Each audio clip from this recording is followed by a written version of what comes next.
Amanda, I had to actually stop us from talking because we are so excited to catch up. And this week's The Visibility Equation is all about you.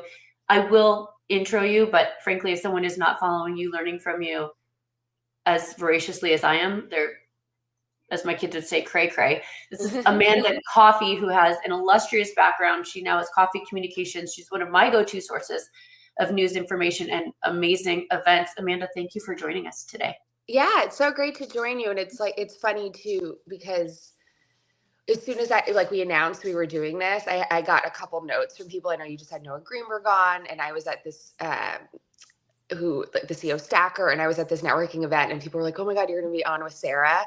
But however, and everyone's like, how did that happen? And I was in Las Vegas at a conference and we were trying to meet up. Sarah was sick, but now we have this, and then Sarah's coming to New York. And what I really value about you is a lot of people are either like kind of online keyboard people, they do like online content, or like in-person people, and you do both, which is like incredible because you're so busy, like running your business, being a mom, but you really you take the time to talk to your community and then individually to folks too, which is so nice. I mean, quite frankly, I have severe ADHD. So everything I learn, I have to give it a home. I have to share it. I can't hoard the knowledge. I love it. But I also am not going to be planning events. Like, I will show up to things, but I'm not going to be planning them and organizing them. It's just not how I function. But let's quickly, before we get into all the questions I have for you, just give a little bit of your background, because it is quite fascinating where you started, where you are, and what's about to happen. Yeah. So I grew up in the Bay Area and I studied media studies at UC Berkeley. And just thinking about the course material I had there, is like wild compared to where we are now. Like YouTube was just coming out. We were studying like soap operas. I'm not joking, at Berkeley. Like how they're structured. And now it feels like I would love to go back and see the difference, because it's, like wildly different. And then I got an internship at Weber Shandwick when I was 19, and worked across a lot of clients and learned really quickly, like doing PR for Glad Force Flex trash bags and like Dry Ranch. Ooh.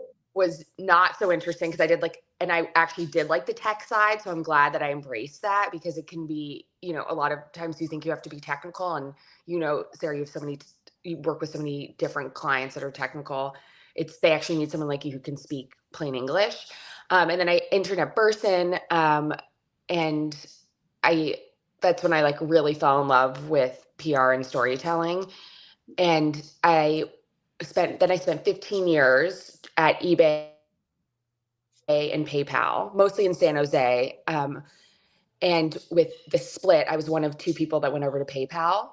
So the real like highlight with my PayPal journey is I was doing corp comms for most of it. Yeah. And so we were reaching the investor audience, but we had two activist investor projects, one at eBay, one at PayPal. And that's like the most stressful thing that from my perspective, it can happen to a company. Like, you have this very powerful, very rich firm trying with their agenda, and oftentimes it gets personal. They're like, we don't like the CEO, and you really and I feel like that's when comms really comes into the limelight, and they see how quickly a reporter can run a story based on speaking to the activist investor without checking in with your the in-house team. So I learned a lot from that. And then when I followed my manager over to Under Armour, and I ran external comms there. And that was so interesting because prior to that, I really only had to focus on like business and tech press. Mm-hmm. So I really was, I'll be honest, off my game, because we're trying to reach 16 to 24-year-olds, and they're not getting Barron's magazine in the mail. They're on Barstool Sports, and they're working with influencers. So that really humbled me and made me realize that there was a lot more to do. And then with the CEO switch, I was suddenly unemployed, but it was like interesting timing, because that's when AI was really heating up, and there were all these AI companies that, quite frankly, think that they're the coolest thing ever, but like weren't connecting with press. So I started like consulting mostly with AI companies, and then I'm sure we'll get into it, but I have, like, similar to you, entrepreneurial and want to like share things in our industry is moving quickly. So I've now a big part of my business is helping comms people be like better at their jobs. Yeah. Specifically, like last night, did an event I do all the time where we have reporters talking to panel and they really like tell you what they're looking for. And it's so helpful for you to craft your pitch, then also to manage up to your executives. Cause we had like the head of Fortune Brainstorm Tech.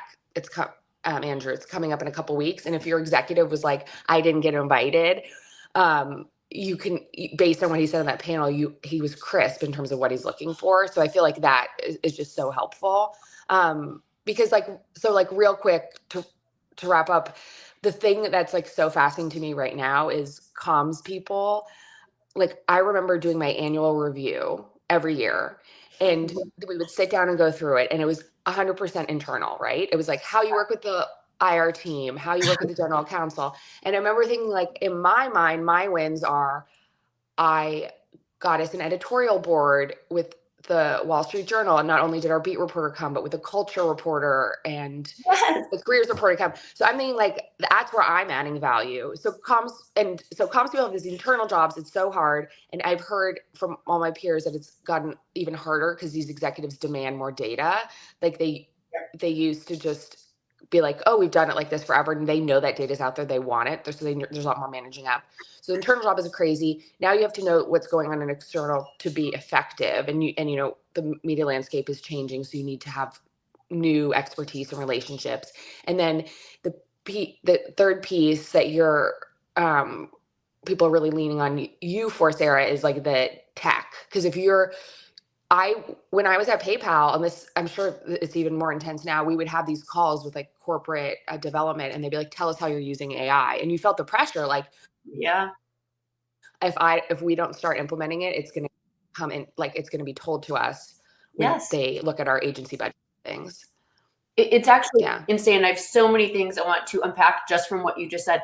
The data layer, number one. I eat, breathe, sleep, not just the technology that we're doing, but I'm actually in the ground floor building new data and reporting, how we actually take analysis, how we actually have tools. I started talking about it as answer share originally, but it has evolved exponentially how we can report and do things and give data to these people. So I rely on you to find out pain points, problems, because while we were a traditional PR and marketing agency, everything we built is now white labelable, if I had to have a verb, for even agencies to do that. Secondarily, I wish I could be a fly on the wall at these events. If I was closer, I would literally be at every single one because I take that information and it is so like precious and valuable on how we can better build our talent output, I guess, from that. Right now, I want to talk about where you think things are going and what you're seeing happening in the PR industry. Because while earned media was, I think we lost her. We'll keep talking. I always have a plan, y'all, if people disappear from the live stream or have issues. There she is. You're back. Did you hear anything of what I just said? Can you hear me? Yes, I can. But I think I'm having tech issues. I don't know if she can hear us. I think I'm having technical issues. You can't hear me, can you? I can hear you if you can hear me. I don't think she can hear me. All right. Here, I'm going to jump right back on. Gonna drop and come back. I love a good live stream. This is actually my second one this morning, so it's quite fascinating. One of the things I'm talking about, let's just dig in on reporting, because this is one of the things I wanted to hit. I started talking about answer share about, 8-9 months ago. Originally, that was just about, does a brand show up in answers or, don't they? Amanda, if you can hear me, I'm talking about answer share. Oh yeah, really. No, I can hear you. Sorry. I jumped back on, so I think we're all good. So I want to talk about the data, the reporting side of things. So answer share, do you show up, don't you? Very quickly evolved because I realized that's not a really good metric. That's like a weird little dashboard metric, and that actually doesn't matter because AI is reporting in real time. There's memory, there's all different networks. So we're building new reporting functionality that talks about citation value. Over time, does that drive LLM traffic? And over time, do your sales team start reporting a correlation between coming in from LLMs which all of that matters because the PR team is probably producing the content that is driving people to those sources. Amanda, what are you seeing with data and reporting, like pain points? What are people even thinking about right now in the comms industry, and where is the big gap? Yeah, so to your point, the big gap is, and similar to you, I'm going to have a couple like examples because I love little stories. So the big gap is the way that you make an impact now is like those high value sources and quality, not quantity. And I feel like when some comms people, when they do the reports to clients, it's still, we had 100 hits and this was the ad value. Like that doesn't matter anymore. Mm-hmm. So I'll give you an example.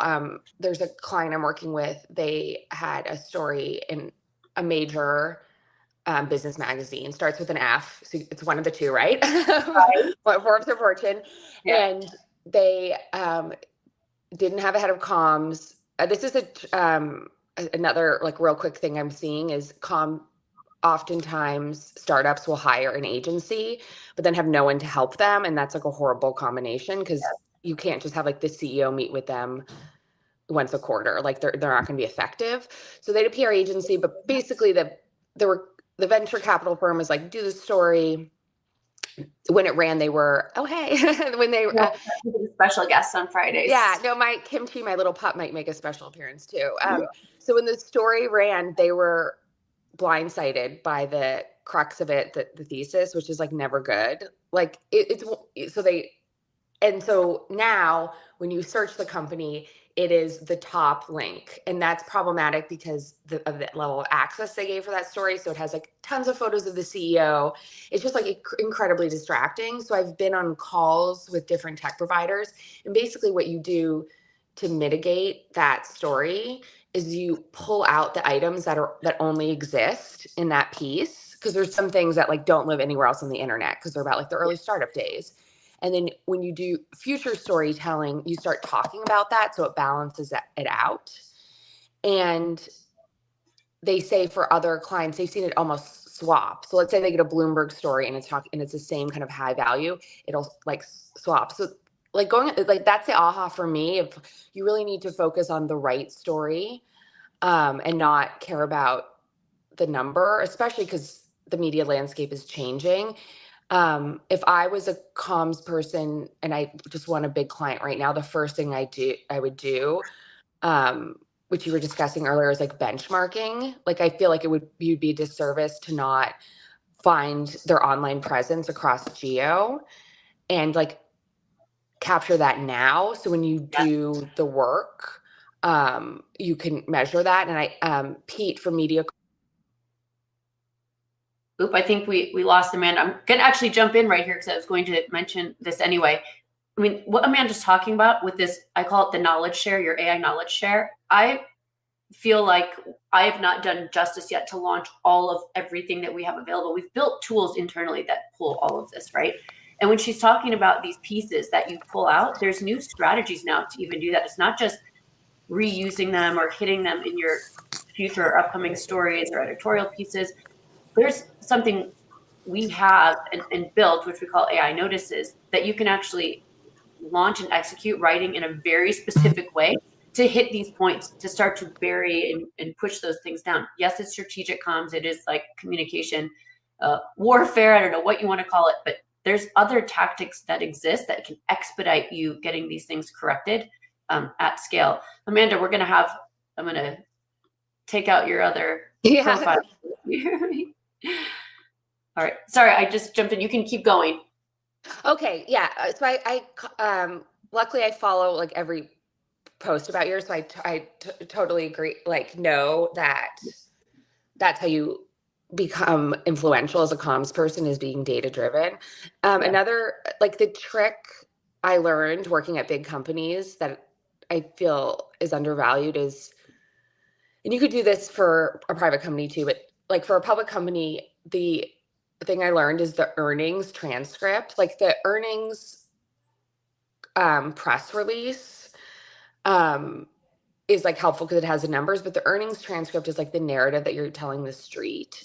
And at any public company, that our call is poured over. And by the way, information. Can you still hear me? Yep, you're good. No, okay. I'll jump right back on. I don't know what the. Christina, I love that you called out the advertorial side of things, and that is great for recency. And that is one of the things that we hit from, I don't even call it AI visibility at this point, even though it is. It's AI reputation, AI perception. That's really, I think, the strategic comm side of this. And right now we're monitoring and working on all of these data points, looking at, does this advertorial perform well and for how long? But then you need the long-term pieces that actually get cited in AI's memory, not just recency. So there's all other tactics for this. So we're kind of inventing this modern playbook right now. So I love adding that in. We want an advertorial feature in the same outlet for recency. And then how do we impact AI memory and the long-term side of things? And obviously all of this builds into what a modern day comms strategy looks like. Sorry, Amanda, go ahead, jump right back in. Oh yeah, so I would take the earnings transcript, pull out what you committed to the street. So when I worked at Under Armour, it was that we have a higher price point because we're more innovative, that we're going to be known for footwear. So those are like, when you tell the street that's like golden, like you committed to that for and they're tracking it.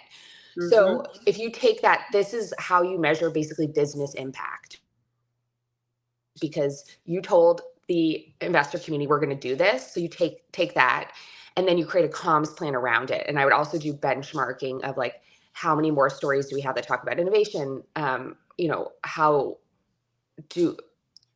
is there anything that talks about our footwear brand? And so I didn't have the AI tools then, which is crazy because this was like a year ago. But the way that I worked with my team to build up that program is we started with trade and local press. So, yep. Footwear News and the Baltimore Business Journal. And it ended up with a Wall Street Journal weekend feature on sneaker foam. That was like, that's insane. Yeah. But I packaged, and talking to the reporter, having that local and trade press. And he actually, the Wall Street Journal went with us to the Footwear News Gala. Like that helped him sell it to his editor. And then, by the way, another way that like I think is crazy, I still work with clients that do like contests and these glitzy premieres and things. And they're like, our main goal is press. And I was like, if your main goal is press, you should find out who your top 10 reporters are, get coffee with them. Yeah. And understand what their editor wants and what they want. Because footwear was in the earnings transcript, but the Wall Street Journal reporter told me he was really interested in sneaker foam. So then I went back to the business and said, who knows about sneaker foam? And we put together a tour, and it was a good pairing, because I think a lot of comms people still lose sight of the fact that a lot of, if we're talking about business press, their compensation is based on certain metrics like clicks and scoops and things. And if you like understand how to help them, it like is a huge unlock. That's why, Sarah, I've done like so many office tours when I worked with different clients, because office tours perform really well. They're low risk and there's a ton of white space. So if there's something like the client really wants to talk about, like their, upskilling project for getting people more technical within like that, you can fit that into the office tour. So I feel it still boggles my mind that a lot of companies create things and then want to drive press around it, where don't like listen to the key media. And even last night, all the reporters from Fortune, Forbes, Fast Company, and Business Insider said they want more outside in angles, so that the story isn't X brand launches this AI tool. The story is how AI is impacting healthcare, and then how you fit into that. Like that's that outside in pitching angle. Like I don't see enough when I come in with clients. Let's unpack that for 1 second, because likely one of two things is happening. Leadership is tone deaf and not listening to the consult that they're getting from their comms team, or it tells me that comms people are not actually pitching well. So how do we fix that? Because there's layers to this. Once something goes live, like we're talking about just the pitch about sneaker foam and what happened with that. Well, maybe your customer ICP are not searching those key terms. So once that media goes live, how do you repurpose it then to use that as credibility when agentic commerce is live or people are looking for purchase decision with the LLMs? There's layers to that. But let's unpack those first two things, right? Like, how can we as comms people be better advocates or inform our C-suite about what media actually wants so that they don't start driving the bus down the wrong side of the street with the event? So that's a huge thing. The one thing, I'll give you an example of what was helpful for me. So I had this client. She got $10 million in seed funding, which in Silicon Valley is a half a penny, not even. Every AI company has $10 million in funding. Everyone's a valuation of $1 billion. We say that is meaningless number now. But she did get a TechCrunch feature. I'm gonna get to the managing that part. And I think the only reason we got the TechCrunch feature is we reached out to the reporter, I swear, like 5-6 months in advance, and said, "You're the right person. Like, let's take you." We took her to an industry event to like get to know her. And we're like, "What do you need for this story?" And she was like, "I'm traveling a lot, so I wanted to run before I go to London." And we planned the launch timing around when she could run the story. And I had the same thing with another client, and I had to talk them off a ledge because like, "Oh, we're going Monday." And I was like, "Why Monday?" Like, "Oh, we just decided that." I'm like, "Well, Axios's defense newsletter goes out on Thursdays, and that's why would you do that? So they're going to decline if they can't get it in their newsletter." So then that same client, Fast Company, does these great, so all the media brands, how they make money now is live events and recognition, which is awards. So Fast Company and Inc., they do these breakfasts in New York when you're getting ready to apply, and it's for comms people. So they can walk you through what's new and you can ask questions. I brought my client to one of those because she really wanted to do Fast Company Most Innovative. And the main editor in charge, I was like talking to her and she's like, "Yeah, I want to apply, but like I can't give revenue numbers." And she's like, "This is about impacts. You have to do revenue numbers." And so basically it was like, don't apply if you can't do that. So for me, it's hard because not every executive wants, you can't always curate these opportunities, but I've been lucky selectively to have my client in the room and show them it's frustrating when you say it and they don't believe it, but it's like, literally, if you're not doing revenue numbers, don't apply. No, we tell everyone that if you cannot share it, we cannot apply. Yeah. But the same, and on the flip side, more on the positive side, thing that has also been really helpful for me is don't wait till the media outlet gives you the opportunity. So for New York Tech Week, which I'm excited that Sarah will be hanging out there, Sarah gave me an idea to use her tools to create like a master schedule because I will literally build it. You give me the info, I will have it. Okay, it's on. So for New York Tech Week last year, we invited a top editor, like the top editor for my client, to moderate a panel on women in AI.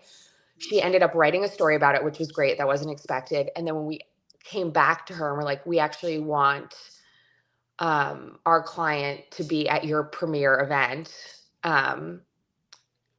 it was 10 million times easier, and the client got a speaking opportunity.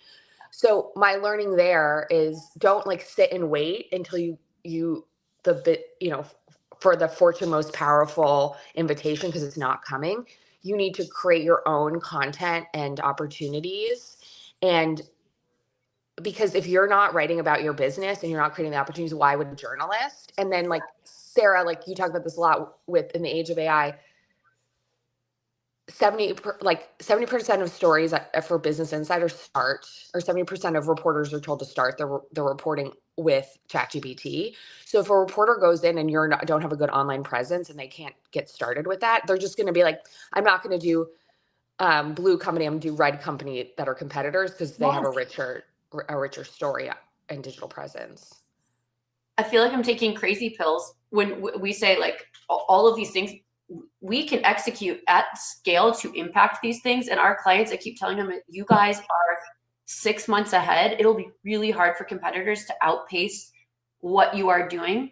And Amanda, AI will never take your job, because what you are talking about right now is the modern day communications need. Like, these in-person, human curated moments are so important, because the numbers, like, I mean, a seed fund of $10 million, you can't do anything. Oh yeah, with that. no, Sarah, to your point, I have a new client. I told them to come last night when I did this event, and they got an invitation to Fortune Brainstorm Tech, which they never would have gotten. And like Noah Greenberg, who was on here, he actually went last year, and he got an invitation because he has that relationship. And like, if they don't know you and you don't have, if people don't know your brand and don't know your executives, you're not going to get anywhere. And I've had and I'm so glad this client was down to play, because I've had another client who's really basically told me, like, I don't have interest in that. I prioritize my personal life. And I'm like, that's great. But if you're launching a business, you're not going to get so far if you're not putting in the work. I love your face. Because I know the answer. And I try not to push this hustle mentality, because I know there's high burnout, and I am a wife and a mom, and I have a life, but there is a hunger and a drive that is not found in everyone. I don't know how else to say it. And when you have that paired with a great product and a great business, and then you bring in like an Amanda to that mix, it is a powerhouse trifecta.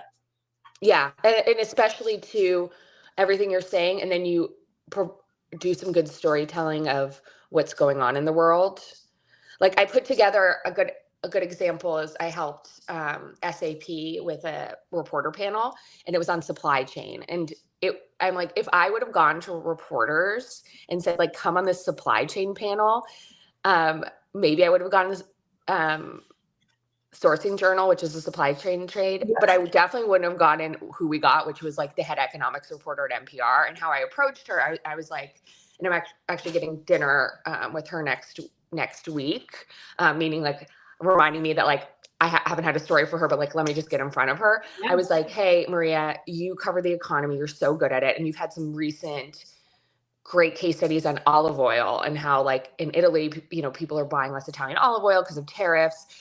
Yeah. You'd be great for this panel. And then on the prep call, we just like went through some of those things. So it ended up being 90% about supply chain, but we up-leveled it to like about the economy, and we're able to get like better, like just a better environment. Because if you like, when you come in with something too narrow, it seems promotional, and you're just trying to promote your one client or your business, when really things should be about like the way storytelling works is how the economy is going. So you take a step back, and how does your business fit into where the economy is trending? And that's a hard pill to swallow when you have all these clients that want to get in the Wall Street Journal, and you're like, the Wall Street Journal covers markets, so we need to figure out how we fit into the markets. But not everyone can do that. And inherent in everything you're saying is I'm actually a little bit scared about not AI taking our jobs, but by now the cream of the crop is going to rise to the top. Like, people who think like you and work like you are the ones who are going to excel, because the playing field is being limited. It's not that AI is doing it. It's that there's less reporters. We need more excellence in our industry. And then what we do with it after matters. If you had to give a tip to someone right now listening about how to do more of what you are doing, what would you tell them? Well, make sure you follow me, because I have a lot of events where you can learn.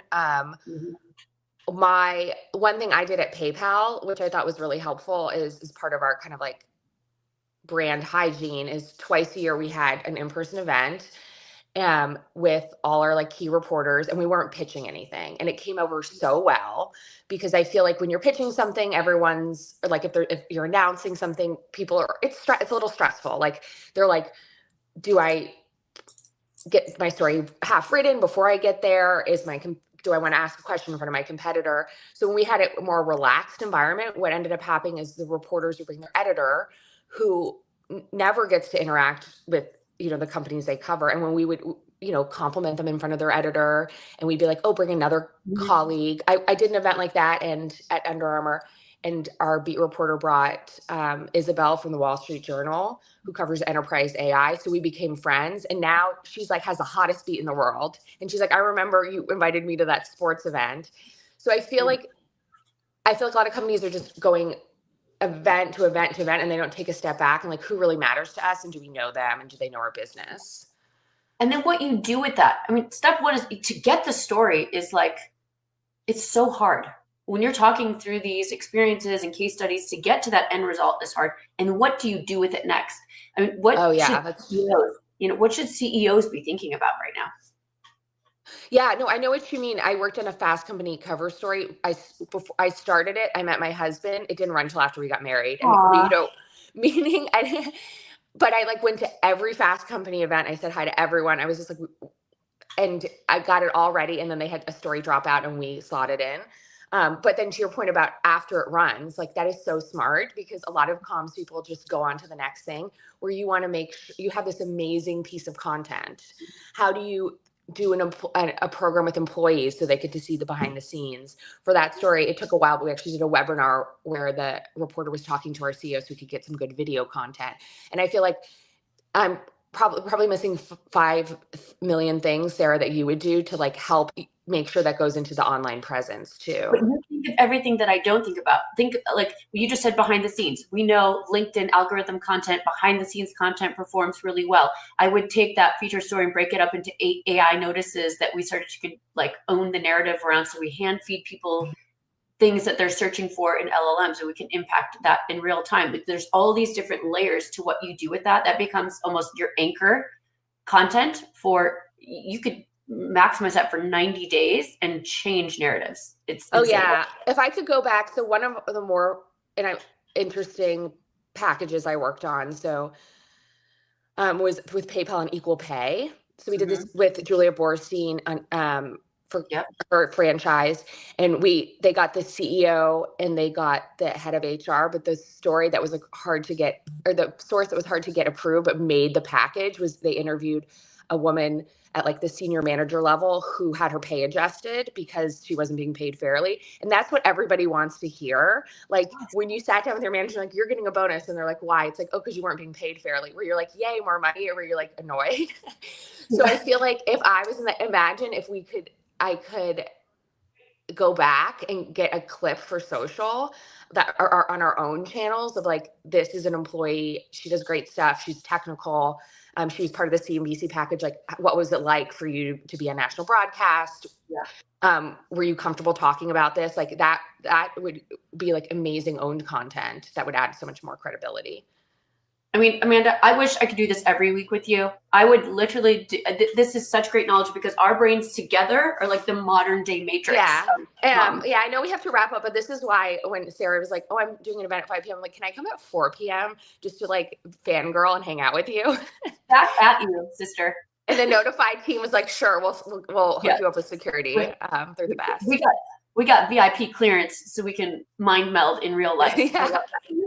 So please show up. One last thing, because I think this is an important question for Margot. I definitely wanted to hit and not miss. What are some high profile places to start showing up without expectations, especially if a female leader would love an invite to Fortune MPW?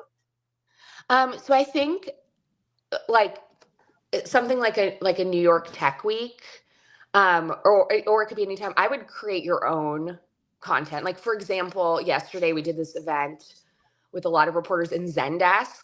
They had attended some events and they're like, we want to work with you.